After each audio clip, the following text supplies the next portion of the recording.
پێغەمبەری خوا فەرمی عليه الصلاة والسلام لە ڕۆژی قیامەتە قورئان دێ تکا بۆ خاوەنەکەی ئەکات. يجيء القرآن يوم القيامة شفيعا لأصحابه تكا بۆ خاوەنەکەی ئەکات لای پەروەردگار دەفەرمێ اقرأوا الزهراوين زهراوين بخوێننەوە واتە بەقەرە و ئالی عیمران بخوێننەوە فإنهما غەمامەتان یاخود غەیایەتان لە ڕۆژی قیامەت وەک پەڵە هەورێک دێتە سەرت سێبەرت بۆ ئەکات. هەر ماڵێک سوورەتی بەقەڕەی تێدا نەخوێندرێتەوە ئەوە شەیطان دایمە لەوێیە.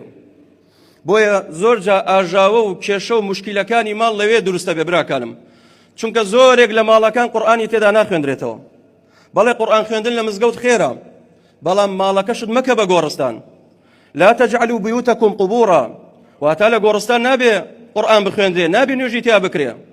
البيت الذي يقرأ فيه يعني لا يقرأ فيه سورة البقرة يعني لا تقرأ فيه سورة البقرة أو كات الشيطان دي قراءنا توبو خوي هلاني خويا كالو مالا الله ما دسكوتي شي مزنا چونك أما على قرآن تدا ناخن ديتو بو بركتي تيانامني دائما أجاواني دائما كشياني بو دزبو قرآن نامن قرآن تيانا خن ديتو بتايبه سورة بقرة هر كسك سورة بقرة لما لكي بخوينيتو يفر الشيطان شيطان لي دورك بيتو اترنايته او مالا لفرموديك افرمي سيروج نايته او مالا